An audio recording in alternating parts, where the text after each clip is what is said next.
کہ آپ نے اسی وقت اپنی لاٹھی ڈال دی تو اچانک کھلا اژدہا بن گیا اور اپنا ہاتھ کھینچ کر نکالا تو وہ اسی وقت ایک دیکھنے والا سفید چمکیلا نظر آنے لگا۔ اس دور میں جادو بہت عام تھا۔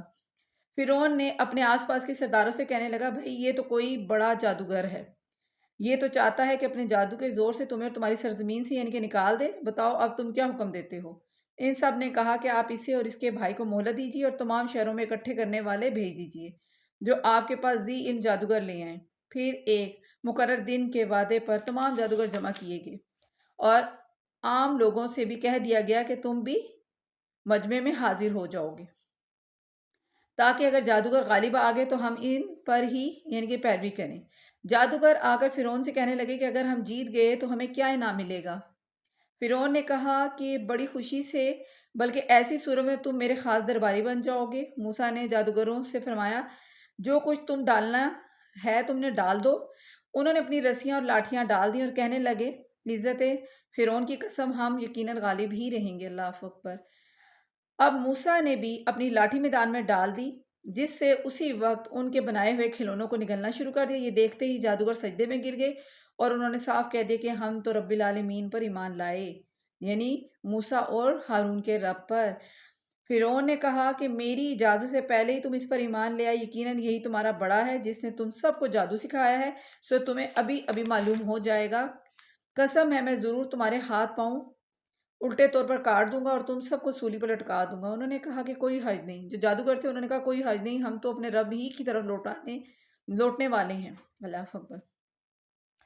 جادوگروں نے کہا کہ کوئی حرج نہیں، ہم تو اپنے رب ہی کی طرف لوٹنے والے ہیں، اسی بنا پر کہ ہم سب سے پہلے ایمان والے بنے ہیں۔ ہمیں امید ہے کہ ہمارا رب ہماری ساری خطائیں معاف کر دے گا۔ اور ہم نے موسیٰ کو وحی کی کہ راتوں رات میرے بندوں کو لے کر نکل چل، تم سب پیچھا کیے جاؤ گے۔ تو فرعون نے شہروں میں نقیب روانہ کی۔ یقیناً یہ گروہ بہت ہی کم تعداد تھا اور اس پر یہ ہمیں سخت غضبناک کر رہے ہیں، اور یقیناً ہم بڑی جماعت ہیں ان سے چکنا رہنے والے۔ بالآخر ہم نے انہیں باغات سے اور چشموں سے نکال باہر کیا۔ یعنی یہاں پہ وہ فرعون نے کہا آیت 55 میں کہ میری اجازت کے بغیر ان کو یہاں سے فرار ہونا میرے لیے یعنی غضب کا باعث ہے، اور یقیناً ہم بڑی جماعت ہیں، چکونا رہنے والی ہیں، اس لیے کہ ان کی سازش کو ناکام بنانے کے لیے یعنی کہ انہوں نے کہا، اور جب وہ ان کے پیچھے یعنی کہ انہوں نے کیا، اللہ سبحانہ تعالیٰ نے جو فرعون تھا اور اس کے جو ساتھ تھے لشکر تھے ان کو غرق کر دیا تھا۔ پھر یہاں فرمایا جا رہا ہے بالآخر ہم نے انہیں باغات سے اور چشموں سے نکال باہر کیا اور خزانوں سے اور اچھے اچھے مقامات سے بھی نکال باہر کیا، اور اسی طرح ہوا، اور ہم نے ان تمام چیزوں کو وارث بنی اسرائیل کو بنا دیا۔ پس فرعونی سورج نکلتے ہی ان کے تعاقب میں نکلے۔ پس جب دونوں جماعتوں نے ایک دوسرے کو دیکھ لیا تو موسیٰ کے ساتھیوں نے کہا ہم یقیناً پکڑ لیے گئے۔ موسیٰ نے کہا ہرگز نہیں، یقین مانو میرا رب میرے ساتھ ہے جو ضرور مجھے راہ دکھائے گا۔ ہم نے موسیٰ کی طرف وہی بھیجی کہ دریا پر اپنا عصا مارو، پس اسی وقت دریا پھٹ گیا اور ہر ایک حصہ پانی کا مثال یعنی کہ بڑے سارے پہاڑ کے ہو گیا، اور ہم نے اسی جگہ دوسروں کو نزدیک لا کھڑا کر دیا اور موسیٰ کو اور اس کے تمام ساتھیوں کو نجات دی۔ پھر وہ سب دوسروں کو یعنی کہ جو فرعون اور اس کے ساتھی تھے ان کو ڈبو دیا۔ یقیناً اس میں بڑی عبرت ہے اور ان میں سے اکثر لوگ ایمان والے نہیں، اور بے شک آپ کا رب بڑا ہی غالب اور مہربان ہے۔ اب یہاں سے ذکر کیا جا رہا ہے آیت 69 سے ابراہیم علیہ السلام کا، کہ ابراہیم علیہ السلام کے واقعے سے متعلق فرمایا جا رہا ہے کہ انہیں ابراہیم کا واقعہ بھی سنا دو، جبکہ انہوں نے اپنے باپ اور اپنی قوم سے فرمایا کہ تم کس کی عبادت کرتے ہو؟ انہوں نے جواب دیا کہ بتوں کی عبادت کرتے ہیں، ہم تو برابر ان کے مجاور بنے بیٹھے ہیں۔ آپ نے فرمایا کہ جب تم انہیں پکارتے ہو کیا وہ سنتے بھی ہیں یا تمہیں نفع نقصان بھی پہنچا سکتے ہیں؟ انہوں نے کہا کہ یہ ہم کچھ نہیں جانتے، ہم تو اپنے باپ داداؤں کو اسی طرح کرتے پایا ہے۔ آپ نے فرمایا کچھ خبر بھی ہے جنہیں تم پوج رہے ہو، تم اور تمہارے پہلے باپ دادا، وہ سب میرے دشمن ہیں سوائے سچے اللہ کے جو تمام جہان کا پالن ہار ہے، جس نے مجھے پیدا کیا ہے، اور وہی میری رہبری فرماتا ہے، وہی ہے جو مجھے کھلاتا پلاتا ہے، اور جب میں بیمار پڑ جاؤں تو مجھے شفا دیتا ہے، اور وہی مجھے مار ڈالے گا پھر زندہ کرے گا، اور جس سے امید باندھی ہوئی ہے کہ وہ روز جزا میرے گناہوں کو بخش دے گا۔ اے میرے رب مجھے قوت فیصلہ عطا کر اور مجھے نیک لوگوں میں ملا دے، اور میرا ذکر خیر پچھلے لوگوں میں بھی باقی رکھ۔ مجھے نعمتوں والی جنتوں کے وارثوں میں بنا دے اور میرے باپ کو بخش دے یقیناً گمراہوں میں سے۔ یہ آپ نے دعا تب کی تھی کیونکہ یہ جو صورت ہے 47 نمبر پر وحی کی نبی پاک صلی اللہ علیہ وسلم پر آپ نے یہ دعا کی۔ اس کے علاوہ سورہ ممتحنہ جو وحی کے لحاظ سے 91 نمبر پہ ہے اس میں بھی آپ نے دعا کی۔ تب تک آپ کو یہ پتہ نہیں تھا کہ آپ کا جو باپ ہے اللہ کا دشمن ہے۔ جب واضح ہو گیا تھا جو سورہ برات ہے، سورہ توبہ جو وحی کے لحاظ سے 113 نمبر پہ ہے، آخری سورت ہے سورۃ النصر۔ اذا جاء نصر اللہ والفتح سيدخلون في دین اللہ فسبح بحمد واستغفر انک کان توابا۔ 113 جو سورت ہے سورۃ توبہ، اس میں اللہ سبحانہ تعالیٰ نے آیت اتاری ہے جس میں فرمایا کہ پیغمبر اور مسلمانوں کو مشرکین کے لیے دعا کرنا جائز نہیں۔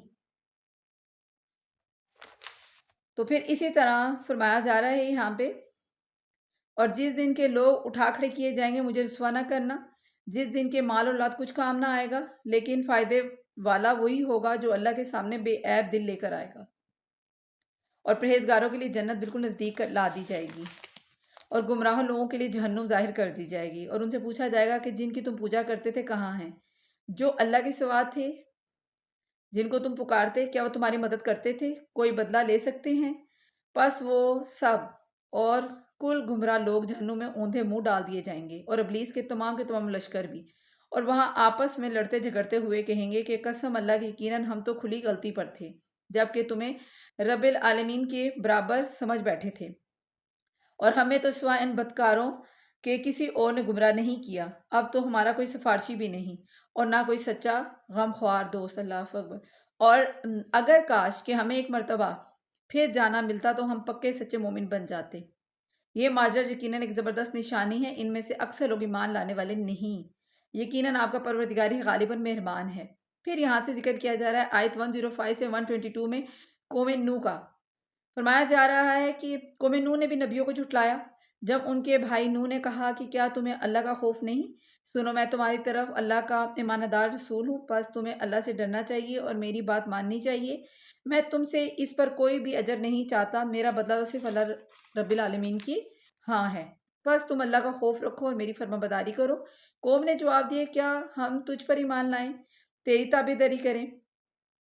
یعنی کہ جاؤ مال نہ رکھنے والے جو لوگ ہیں ان کو یہاں پہ جو ذکر کیا جا رہا ہے جس کی وجہ سے معاشرے میں ان کو کمتر سمجھنے والے، اور انہی میں وہ لوگ بھی آ جاتے ہیں جو حقیر سمجھے جانے والے ان کے پیشوں سے تعلق رکھتے ہیں، یعنی کہ انہوں نے کہا کہ تم یعنی کہ تابعداری کریں، رذیل لوگوں نے کی ہے۔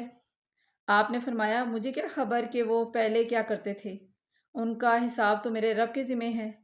اگر تمہیں شعور ہو تو میں ایمانداروں کو دھکے دینے والا نہیں، میں تو صاف طور پر ڈرا دینے والا ہوں۔ انہوں نے کہا کہ اے نوح اگر تو باز نہ آیا تو یقیناً ہم تجھے سنسار کر دیں گے۔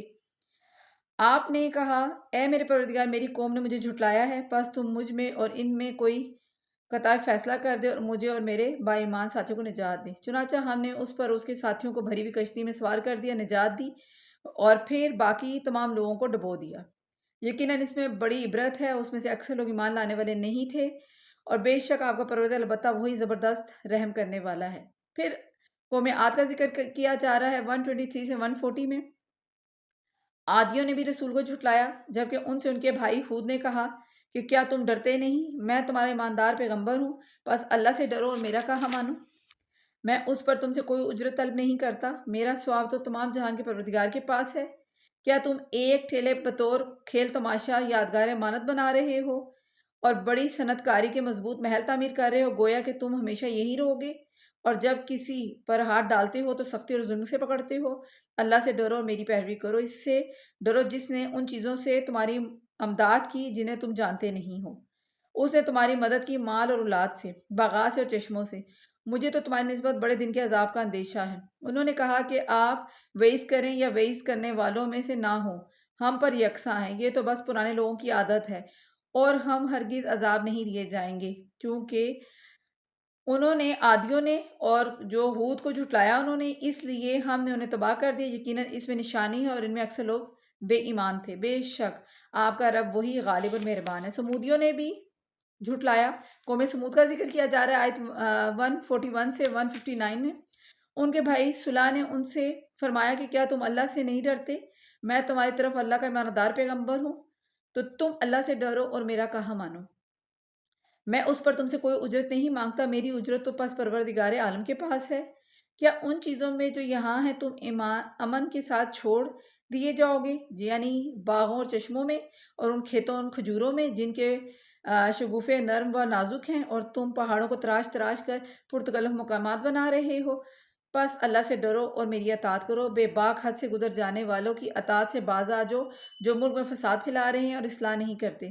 وہ بولے کہ بس تو ان میں سے ہے جن پر جادو کر دیا گیا ہے، تو ہم جیسا ہی انسان ہے، اگر تو سچوں میں سے ہے تو کوئی معجزہ لے کر آ۔ آپ نے فرمایا، یہ ہے اونٹنی، پانی پینے کی ایک باری اس کی اور ایک مقرر دن کی باری پانی کی پینے کی تمہاری۔ اسی طرح اہل مکہ نے مطالبہ کیا تھا معجزے کا نبی پاک صلی اللہ علیہ وسلم سے۔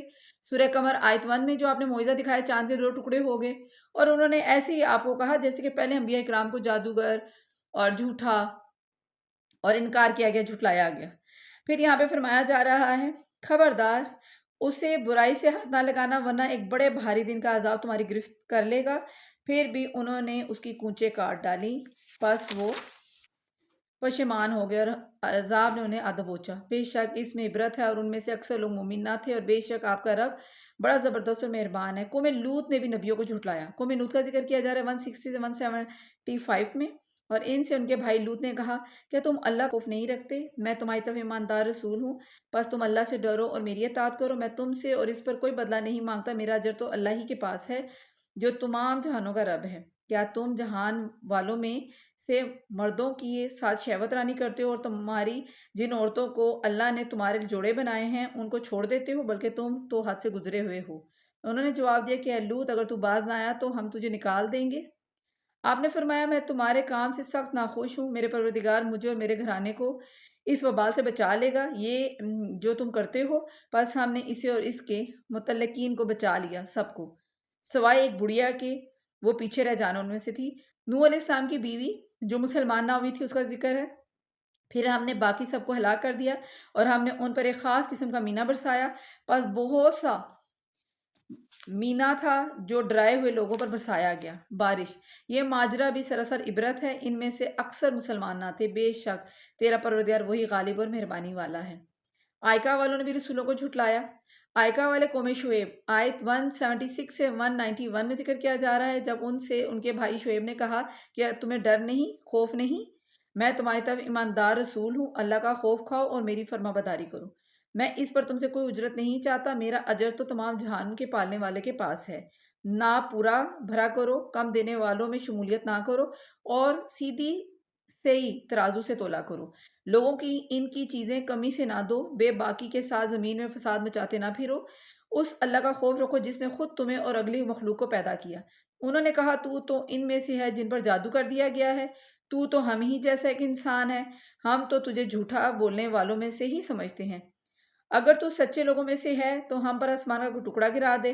کہا کہ میرا رب خوب جاننے والا ہے جو کچھ تم کر رہے ہو۔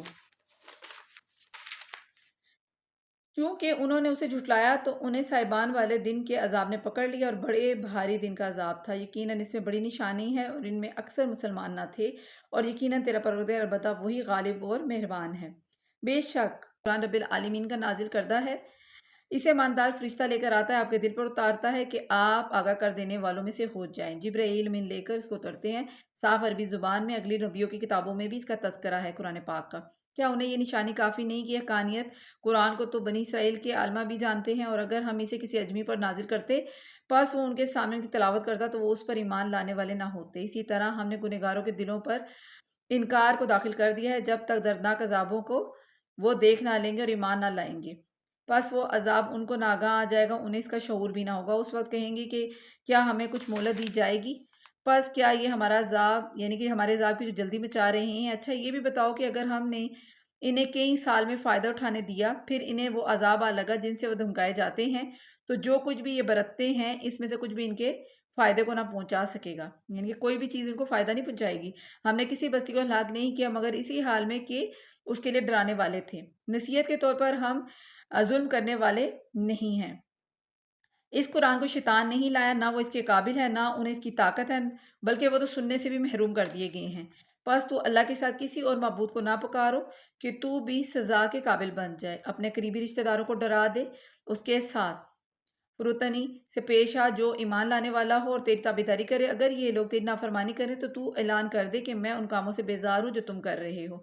اپنا پورا بھروسہ غالب اللہ پر رکھ جو تجھے دیکھتا رہتا ہے جبکہ تو کھڑا ہوتا ہے، اور سجدہ کرنے والوں کے درمیان تیرا گھومنا پھرنا بھی وہ دیکھتا ہے۔ وہ بڑا ہی سننے والا، خوب ہی جاننے والا ہے۔ کیا میں تمہیں بتاؤں کہ شیطان کس پر اترتے ہیں؟ ہر وہ ایک جھوٹے گنہگار پر اترتے ہیں جو سنی سنائی پہنچا دیتے ہیں، اور ان میں سے اکثر جھوٹے ہیں۔ شاعروں کی پیروی وہ کرتے ہیں جو بہکے ہوئے ہوں۔ کیا آپ نے نہیں دیکھا کہ شاعر ایک بیابان میں سر ٹکراتے پھرتے ہیں، اور وہ کہتے ہیں جو کرتے نہیں، سوائے ان کے جو ایمان لائے اور نیک عمل کیے اور باکثرت اللہ کا ذکر کیا اور اپنی مظلومی کے بعد انتقام لیا۔ جنہوں نے ظلم کیا ہے وہ بھی ابھی جان لیں گے کہ کس کروٹ الٹتے ہیں۔ شاعروں سے متعلق فرمایا جا رہا ہے کہ شاعروں کی اکثریت چونکہ ایسی ہوتی ہے کہ اصول و ضوابط کے مطابق وہ اپنی ذاتی پسند اور ناپسند کے مطابق اظہار کرتے ہیں اور غلو اور مبالغہ رائے سے کام لیتے ہیں، یعنی کہ جو ان کا شاعرانہ جو شاعر ہوتے ہیں وہ کبھی ادھر کبھی ادھر بھٹکتے پھرتے ہیں۔ اسی لیے فرمایا کہ ان کے پیچھے لگنے والے بھی گمراہ ہیں، یعنی کہ اس قسم کے اشعار کے لیے حدیث مبارک میں فرمایا گیا کہ پیٹ کو لہو اور پیر سے بھر لینا جو ایسے خراب کر دے، شیر سے بھر لینے سے بہتر ہے۔ صحیح مسلم کی حدیث مبارک ہے۔ پھر یہاں پہ اسی بیان کو جو مطلب ہے کہ اللہ سبحانہ وتعالیٰ فرماتا ہے جیسے کہ سورہ یاسین میں 69 میں، سورہ حقہ آیت 43-40 میں فرمایا گیا کہ ہمارا جو پیغمبر ہے کہان نہیں ہے نہ شاعر ہے، اس لیے کہ کہان جھوٹا ہوتا ہے اور جو شاعر ہے ہر بیابان میں سر ٹکراتا پھرتا ہے۔ پھر اسی طرح فرمایا جا رہا ہے کہ ایسے مومن شاعر، یعنی کہ ان کفار کے جو شاعر ہیں ان کے جواب دیتے ہیں جس میں انہوں نے مسلمانوں کی برائی کی ہو، جس طرح حضرت حسان بن ثابت رضی اللہ عنہ کافروں کی جو برائی ہے یعنی کہ شاعری کا جواب دیا کرتے تھے، جو برائی کرتے تھے مسلمانوں کی۔ خود نبی پاک صلی اللہ علیہ وسلم ان کو فرماتے کہ ان کافروں کی جو یعنی کہ جو برائی بیان کر رہے ہیں کرو، جبرائیل بھی تمہارے ساتھ ہے۔ صحیح بخاری کی حدیث مبارک ہے۔ پھر اسی طرح معلوم ہوا ہے کہ ایسی شاعری جائز ہے جس میں